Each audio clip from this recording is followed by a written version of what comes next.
Annulment, it's a new word in our lexicon, in our vocabulary. What is that? A restriction, you can say. Is that the same thing? It's almost, let's say it's the same thing. Restriction means that you have the power to restrict yourself. Annulment is when you're so powerless that you ask for the power to annul, you ask for the power of annulment. But let's say it's the same.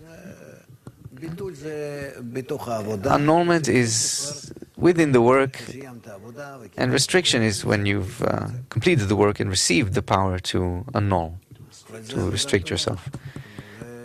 But this is great work, you understand? These are problems, questions, all sorts of powers rise against you, they confuse you with all sorts of things. Suddenly, some rich uncle comes to you and gives you some, like a boat or something, a yacht, something else, perhaps, and I don't know what else he does. He builds you a private pool. Each one has his own, and you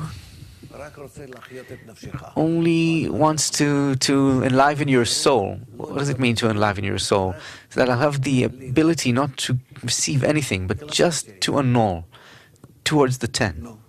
So it comes from what we learned about the Yachap of the upper one that comes down to Galgalta and Naim, of this work between them of annulment, or the upper one inside of the lower one. It comes from you choosing and requesting. Nothing comes of its own, otherwise it won't be any sort of correction.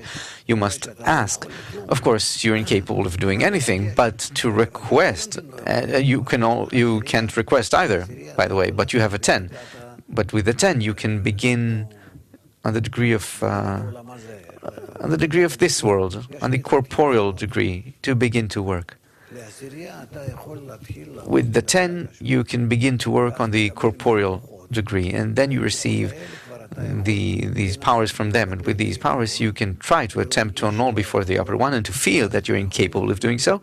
And then you can burst out praying. Also with the 10, and also by yourself, it doesn't matter, but the end of the rope is for us when we're here in this world and we're able to connect together, to embrace each other, to speak lovingly, but as if we're in spirituality. But it's like little children playing at doll things, let's say. He has a car, an automobile made of wood, and he thinks he's a driver and so on. Well, that's that. We begin from that.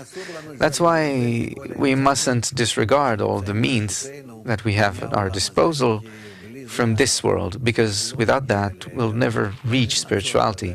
That's why there's such a need for this world. From it, we learn how to come closer to the request, the demand, but without investing in the company, the group, in the 10, there won't be any demand.